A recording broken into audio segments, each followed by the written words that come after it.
అది చేయరట. నాకు తెలిసి మరి ముఖ్యమంత్రి గారికి నా అవకాశం ఇస్తే మనం కొత్తగా కట్టుకున్న డాక్టర్ బాబాసాహెబ్ అంబేద్కర్ సెక్రటేరియట్, ఎందుకంటే ఆయన ఒక లక్ష్యం పెట్టుకున్నాడు, కేసీఆర్ ఆనవాళ్ళు లేకుండా చేయాలి. మరి సెక్రటేరియట్ని చూడగానే అందరు కేసీఆరే గుర్తొస్తాడు. మొన్న గణపతి బప్ప మోరియా అనుకుంటే వెయిన్రాడికి వెళ్ళి ఆడ రాగానే కేసీఆర్ యాదకి వచ్చింది. కేసీఆర్ పాటలు పెట్టగానే ముఖ్యమంత్రికి ఇరిటేషన్ వస్తున్నది. మరి ఆయనతో సంధిస్తే అది కూడా ఎఫ్టీఎల్ ఆయన సెక్రటేరియట్ని కూడా గొలగొడతాడేమో నా డౌట్. నేను అడుగుతా ఉన్నా ముఖ్యమంత్రిని, ఇట్లా మూసీ బాధితులు ఆక్రందనలు చేస్తుంటే, మూసీ బాధితులు ఇబ్బంది పడుతుంటే, నిన్న మొన్నటిదాకా డైలాగులు కొట్టిన మీ అధినాయకులు ఎక్కడ? మీ రాహుల్ గాంధీ ఏడి? మీ ప్రియాంక గాంధీ ఏడి? ఇదివరకు వచ్చి ఓట్లు అడుక్కున్నప్పుడేమో ఇక్కడికి వచ్చి అశోక్ నగర్లో ఛాయ్ తాగుతూ, షాదా హోటల్లో బిర్యానీ తింటూ, యాక్టింగ్లు చేస్తూ బ్రహ్మాండమైన అద్భుతమైన నటనా కౌశలాన్ని ప్రదర్శించి ఓట్లు దండుకున్నారు కదా. మరి ఈరోజు ఆక్రందనలు నిలబడతలేవా అని నేను అడుగుతా ఉన్నా కాంగ్రెస్ పెద్దలకు.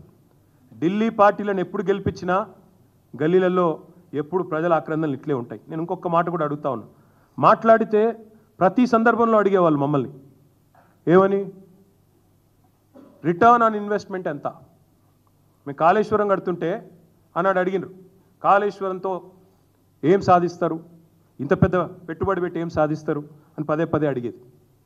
కాళేశ్వరం వల్ల ఏమవుతుందని. కాళేశ్వరం గురించి ఒక్క మాటలో చెప్పాలి అంటే, కాళేశ్వరం అనేది ప్రపంచంలోనే అతిపెద్ద multi stage lift irrigation project, బహుళార్థ ప్రయోజనాలున్న ప్రాజెక్టు కాళేశ్వరం. ఒక పంటకు 40 లక్షల ఎకరాలకు నీళ్ళు ఇచ్చే ప్రాజెక్టు, 2 పంటలకు 80 లక్షల ఎకరాలకు నీళ్ళు ఇచ్చే ప్రాజెక్టు కాళేశ్వరం. ఇండస్ట్రియల్ కన్జంప్షన్ కోసం 10% వాటర్. అదేవిధంగా డ్రింకింగ్ వాటర్ హైదరాబాద్ మహానగరంతో పాటు వేలాది గ్రామాలకు డ్రింకింగ్ వాటర్, వేలాది గ్రామాలకు, వందలాది పట్టణాలకు డ్రింకింగ్ వాటర్ ఇచ్చే ప్రాజెక్టు కాళేశ్వరం. హైదరాబాద్కు నెత్తి మీద శాశ్వతంగా ఒక కుండ పెట్టినట్టే కరువు తీర్చే కల్పతరువు కాళేశ్వరం. దానికి రిటర్న్ ఆన్ ఇన్వెస్ట్మెంట్ ఏందని చాలామంది, చాలా పెద్దలు చాలా మాటలు మాట్లాడినారు. నేను అడుగుతా ఉన్నా, ఇవాళ కాళేశ్వరం కట్టడం తర్వాత, ఇప్పుడు నిన్నగాక మొన్న పేపర్లో వచ్చింది, ఈనాడు పేపర్లో చూసుకోండి, వరి సాగులో తెలంగాణ టాప్ భారతదేశంలో. కాళేశ్వరం పుణ్యం కాదా అది?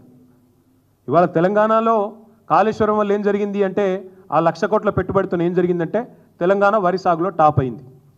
తెలంగాణలో తాగునీటి సమస్య పోయింది. హైదరాబాద్కు తాగునీటి సమస్య రానే రాదు.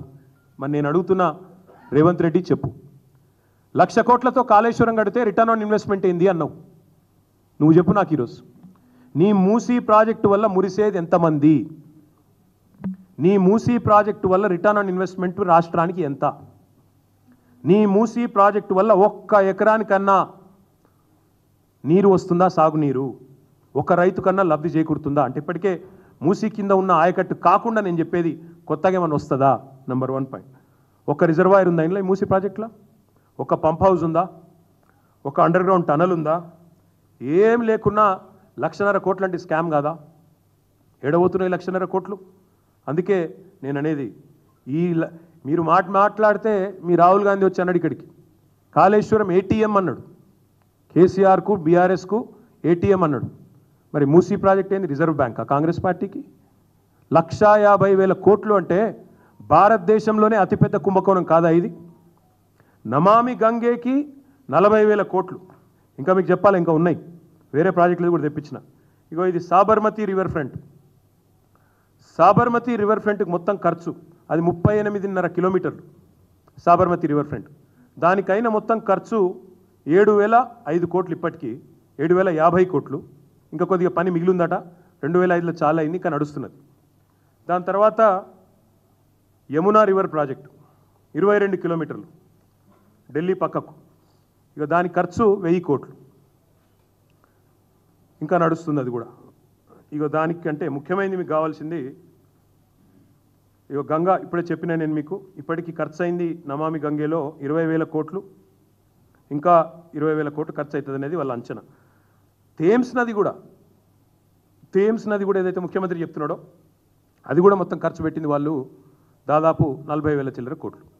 మరి నేను అడిగేది ముఖ్యమంత్రి గారిని, ఇంతకంటే అన్నిటికంటే అద్భుతాన్ని ఏదో నేను ఆవిష్కరిస్తా అంటే దీని మీద వచ్చే రిటర్న్ ఆన్ ఇన్వెస్ట్మెంట్ ఎంత, రాష్ట్ర ప్రజలకు కొనగూరే ప్రయోజనం ఎంత, లాభం ఎంత, ఎవరి కోసం చేపడుతున్నావు మూసి చెప్పమని కోరుతా ఉన్నా.